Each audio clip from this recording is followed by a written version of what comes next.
Let's get into it. Sold Not For Sale podcast. Coach Colin here. We have it. Tucker Carlson has confirmed himself. I know a lot of you want nothing to do with X. You want nothing to do with Twitter. You do not want to partake in that at all. But Tucker Carlson has confirmed that the interview has happened. Because when he released this, I mean, we're going on a few hours now. I mean, he's already left the building. He was in the Kremlin already.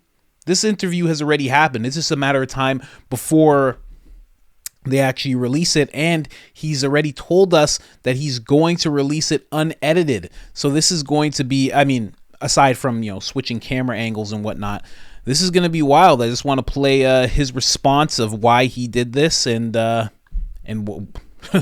I'm blown away. I'm blown away because I was just saying that, I had a hunch. I see these things. I'm putting all this stuff together. He's in Russia. He's not there with his family. He's there with his team. It all makes sense. The Kremlin won't respond. They could easily have just said no, but here we go.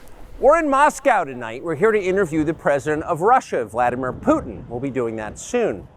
There are risks to conducting an interview like this, obviously, so we thought about it carefully over many months. Here's why we're doing it. First, because it's our job. We're in journalism. Our duty is to inform people. 2 years into a war that's reshaping the entire world, most Americans are not informed. They have no real idea what's happening in this region, here in Russia or 600 miles away in Ukraine. But they should know. They're paying for much of it in ways they might not fully yet perceive. The war in Ukraine is a human disaster. It's left hundreds of thousands of people dead, an entire generation of young Ukrainians, and it's depopulated the largest country in Europe. But the long-term effects are even more profound. This war has utterly reshaped the global military and trade alliances, and the sanctions that followed have as well. And in total, they have upended the world economy. The post-World War II economic order, the system that guaranteed prosperity in the West for more than 80 years, is coming apart very fast, and along with it, the dominance of the US dollar. These are not small changes. They are history-altering developments. They will define the lives of our grandchildren. Most of the world understands this perfectly well. They can see it. Ask anyone in Asia or the Middle East what the future looks like.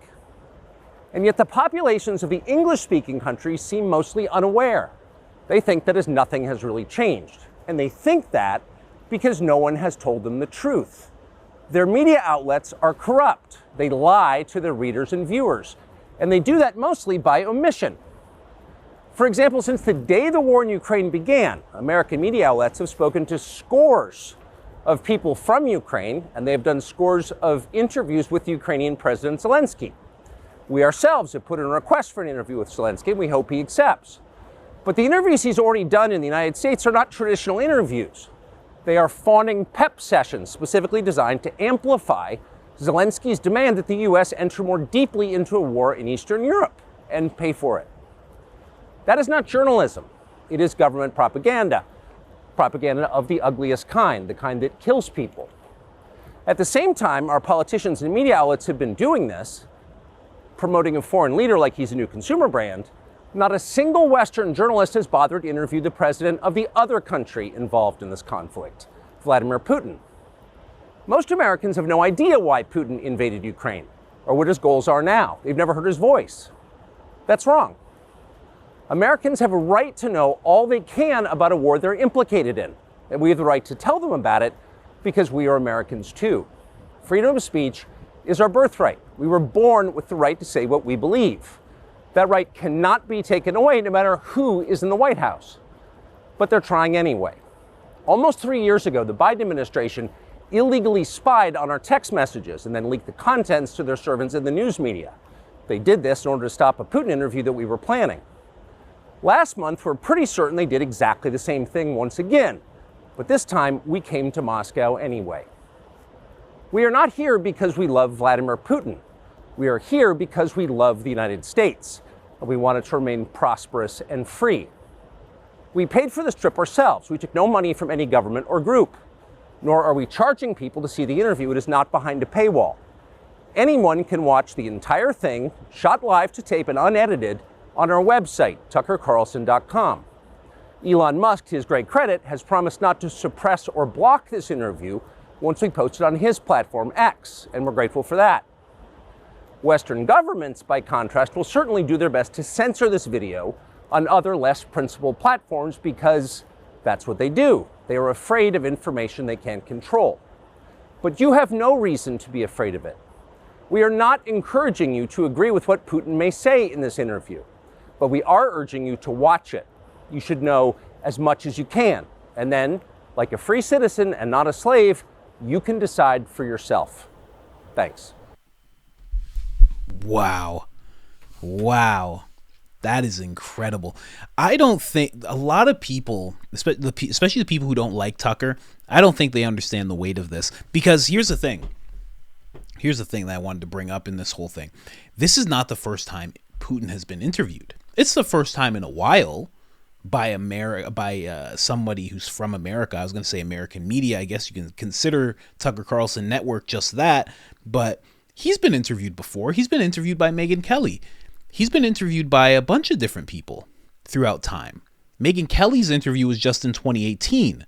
We've seen over time Putin and Obama in the UN, and they were pretty chummy. They were whispering to each other. They shared a laugh. George Bush Jr. Had Putin on stage with him at one point and said, "When I look at this man, I see a man I can trust."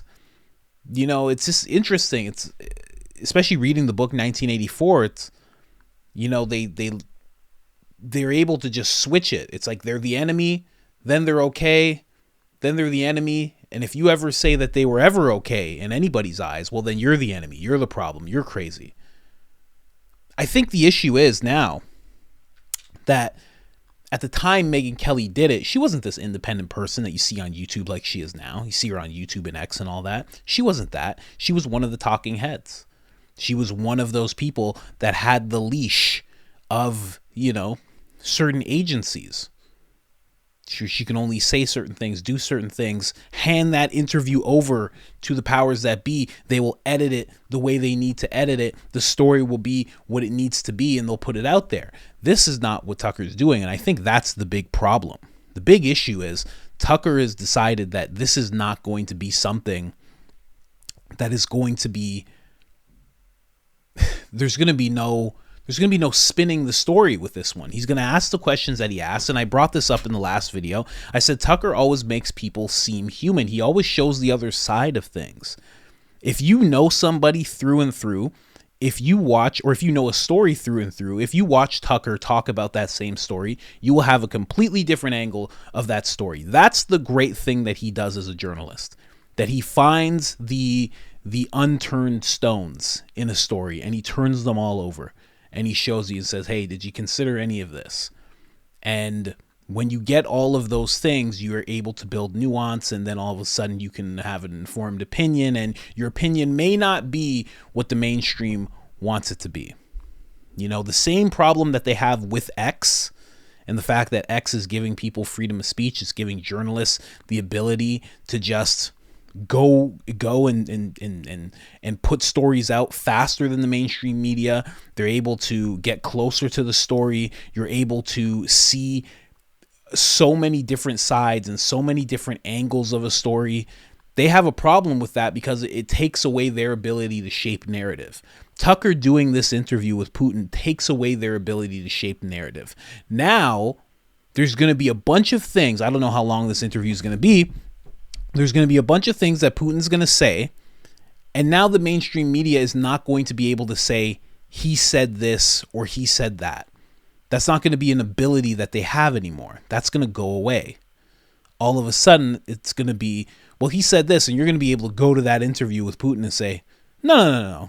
He gave his perspective on that. That's not what he thinks.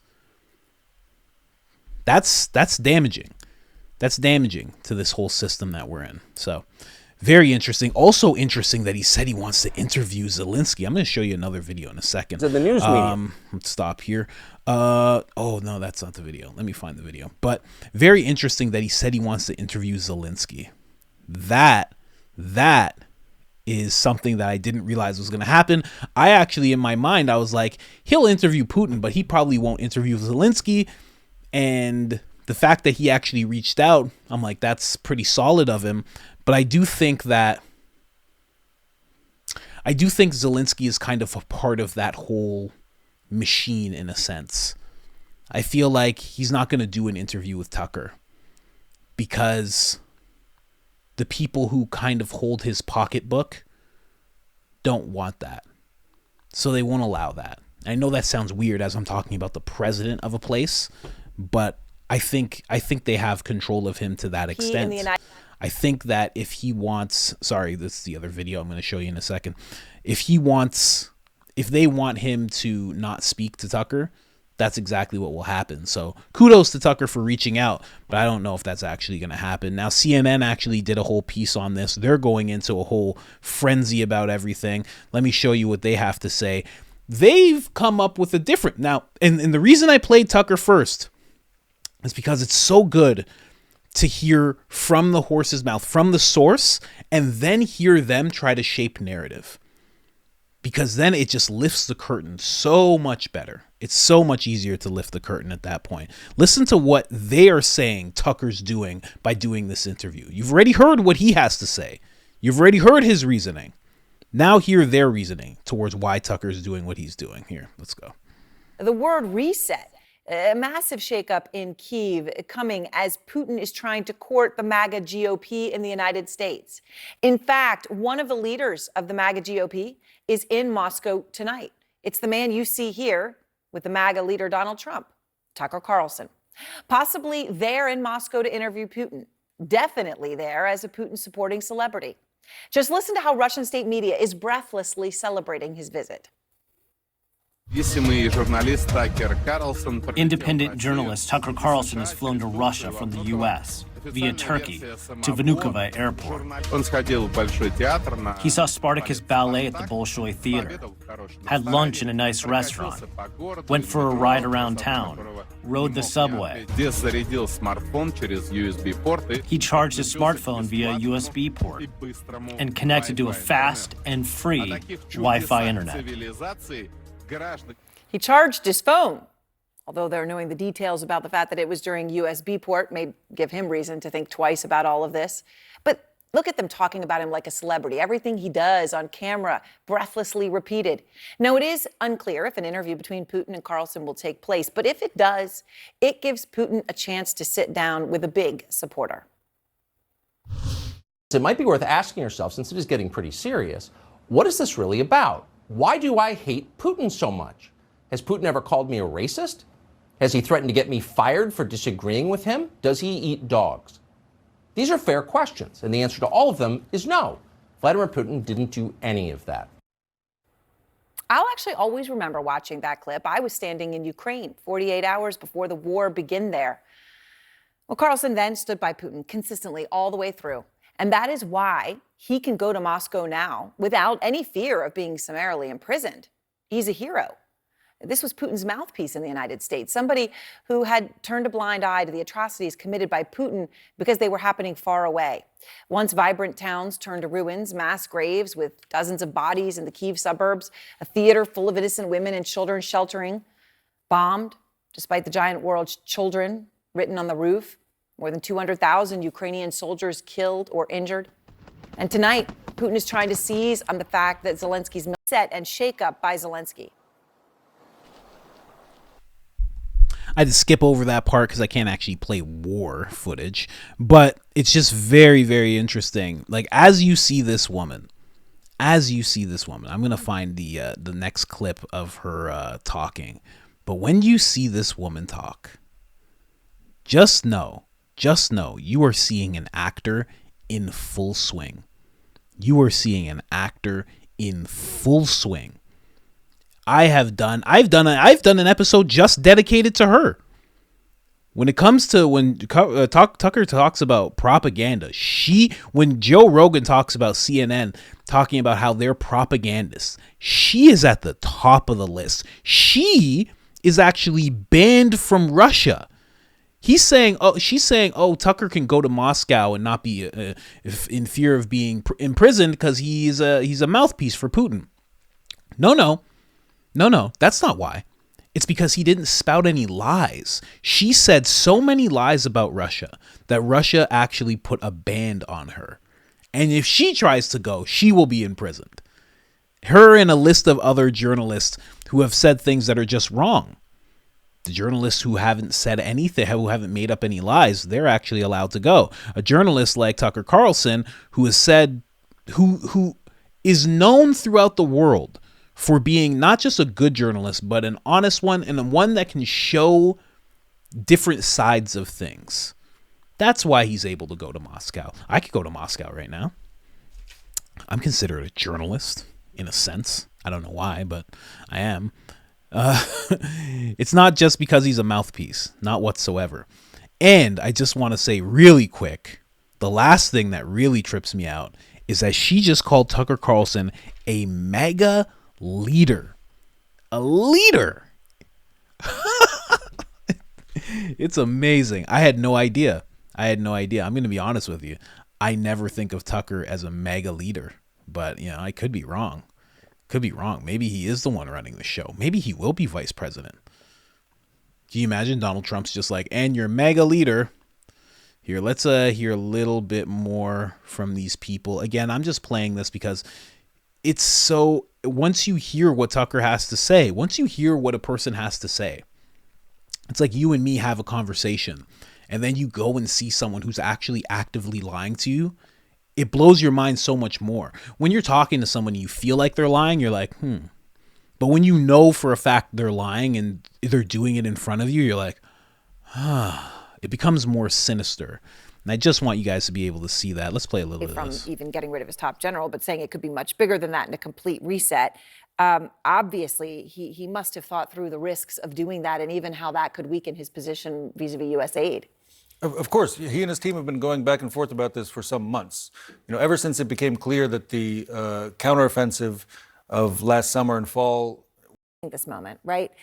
Courting the MAGA GOP, this Tucker Carlson celebrity welcome. I mean, oh my gosh, he charged his phone via a USB port. So the bill, though, that the MAGA GOP is shooting down had $60 billion of Ukrainian aid in it. How does Zelensky plan to handle this? I mean, no doubt he's seeing what's going on in Moscow and this big, propaganda fest. That is a big warning sign for President Zelensky of what is to come if President Donald Trump, former president, is reelected and returns to the White House. They've seen the writing on the walls. They see that this is a real risk for them. Donald Trump has not been shy about saying what he plans to do. He's indicated quite clearly that he would cut off aid completely. And as you said, he's been encouraging his GOP allies to do that sooner rather than later. The Ukrainians are not sitting idly by and waiting for that kind of eventuality. They are hedging against it by producing more of the drones that we saw in your reporting just now, producing other weapons, ramping up artillery production, missiles, to do more of these kinds of over-the-top attacks. Yes, you have a static front line that doesn't seem to be moving very much, but you can still launch attacks by sea and by air that are very dramatic and hurt the Russians to show that Ukraine is still fighting back. It's not giving up.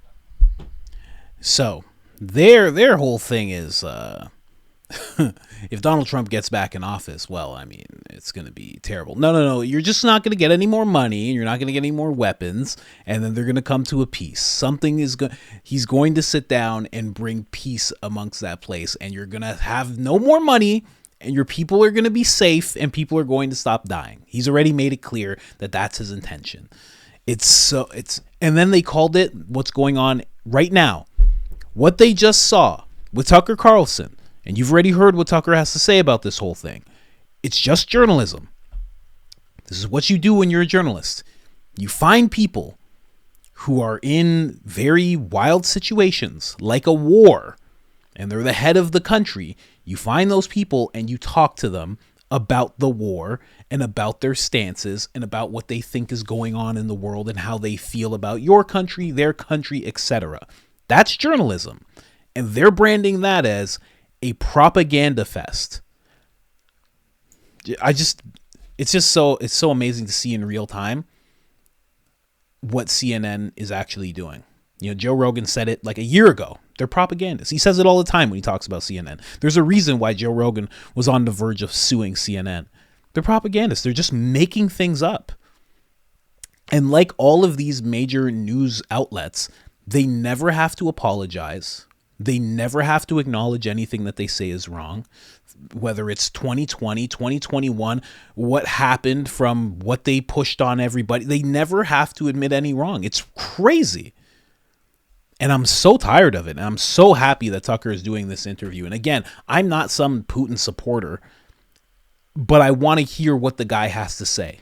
I want to hear where he's coming from. That's it. I've heard enough about what he's got me all tongue-tied. I've heard enough about what Zelensky thinks.